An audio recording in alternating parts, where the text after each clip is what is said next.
In this next video of the lesson, Health Insurance Products Part 1, we will learn about fixed benefit covers, which include hospital cash and critical illness policy. Here we will cover the following topics. Fixed benefit cover provides adequate protection to the insured persons and also helps the insurer to price his policy effectively for a reasonable duration. In this product, commonly occurring treatments are listed under each system, such as ENT, ophthalmology, obstetrics, gynecology, etc., and the maximum payout for each of these is spelled out in the policy. The insured also gets a fixed sum as claim amount, irrespective of the amount spent by him for the named treatment. The package charges would also include all components of the cost, such as room rent, professional fees, diagnostics, drugs, pre- and post-hospitalization expenses, etc. The package charges could even include diet, transport, ambulance charges, etc., depending on the product. These policies are simple to administer, as only proof of hospitalization and coverage of ailment under the policy are sufficient to process the claim. Some products provide a daily cash benefit along with the fixed benefit cover.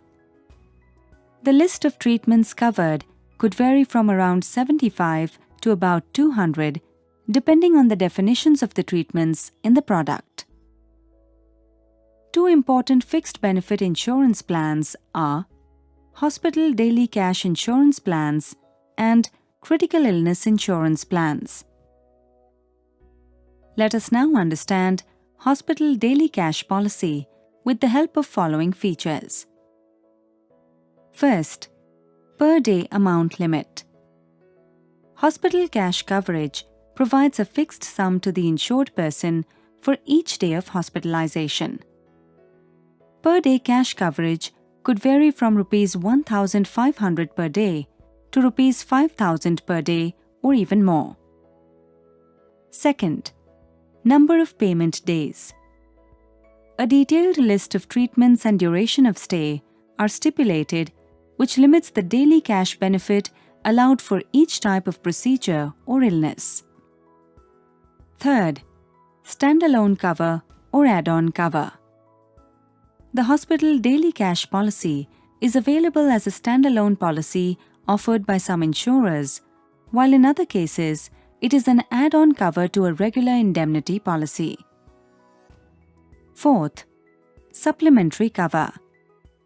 These policies could supplement the regular hospital expenses policy, as it is cost-effective and provides compensation for incidental expenses and also expenses that are not payable under the indemnity policy, such as exclusions, copay, etc.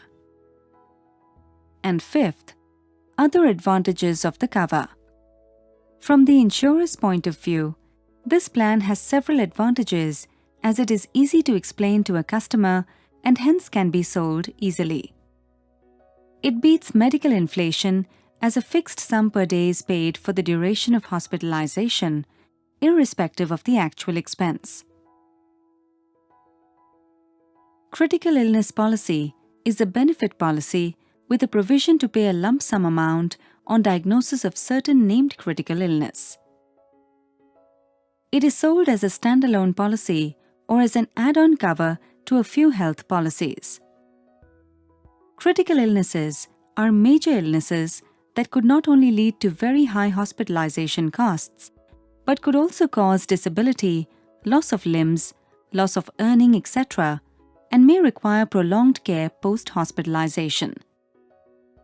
The critical illnesses covered vary across insurers and products, but the common ones include cancers of specified severity, acute myocardial infarction, coronary artery surgery, heart valve replacement, coma of specified severity, renal failure, etc. A critical illness policy is often recommended to be taken in addition to a hospital indemnity policy. Critical illness offers combination of both covers, that is indemnity for inpatient hospitalization expenses and lump sum payment upon diagnosis of major diseases named in the policy. Critical illness policies are usually available for persons in the age group of 21 years to 65 years. Under these policies, generally 100% of the sum insured is paid on diagnosis of a critical illness. A standard condition that remains in all critical illness policies is the waiting period of 90 days from inception of policy for any benefit to become payable under the policy, and the survival clause of 30 days after diagnosis of the illness.